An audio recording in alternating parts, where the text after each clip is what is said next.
JLS Blitar lek diterusno iki akhire tembuse kene lur, Perapatan Mekah. Nah iki ya wis ndelok-ndelok sik keindahan pemandangan apa Perapatan Mekah ya. View-ne apik.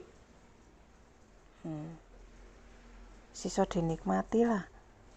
Coba ae lur, pokoknya terus ae sampai tutuk kene wis pemandangane wis jan jos. Loh, apik kan? Lah, tapi tutuk kene iki mang mandeke gak suwe-suwe lur. Iki mari iki tak terusno JLS iki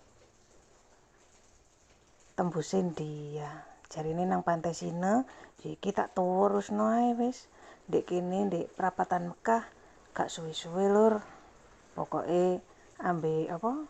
Ngencengno geger. Boyoke ndek mburi soalnya dadi wis kudu bolak-balik ngasu. Nah, iki tak terusno, saiki aku budal maneh. Tak kencengno ae lho. Selama perjalanan iki mau yo iki lho lur. Duh, pemandangane apik ngono, pantai. Koyo bukit-bukit ngono wis ya wis kena dinikmati lah. Mas yo kesel tapi lek ndelok pemandangan sing indah ngene iki yo kesel-kesel ilang lur ya. Iki aku mlebu wis kate mlebu JLS Sine. Nah, iki wis ndek Pantai Sine iki JLS Sine lur. Ngaso sik ngopi-ngopi neh ndek warung karo menikmati keindahan Pantai Sine tutuk dhuwur warung iki. Nah, apik laute warna-warni. Mbek ndelok sing wingi warung-warung sing mari kena longsor barang iki kan ndek sebelah kene alur ya. Nah, iku lho jejer ndek kono iku. Ya wis ngaso sik sediluk tok ndek kene.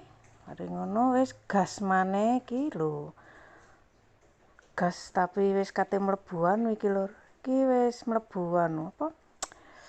JLS Trenggalek lur. Wisan. Gak kroso aku dhewe ya gak ero lek wis iki wis mlebu JLS Trenggalek tibake ya. Tapi pemandangane wis apik ngono lho wis. Ya wis ngono ae lur ya, engko disambung maneh meneh iki tak tutupno sik sampai sakmene, meneh dilanjut maneh tekan Pantai Sine nang Trenggalek. Oke, lur.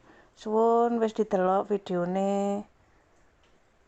Jok lali di-like ya, lur.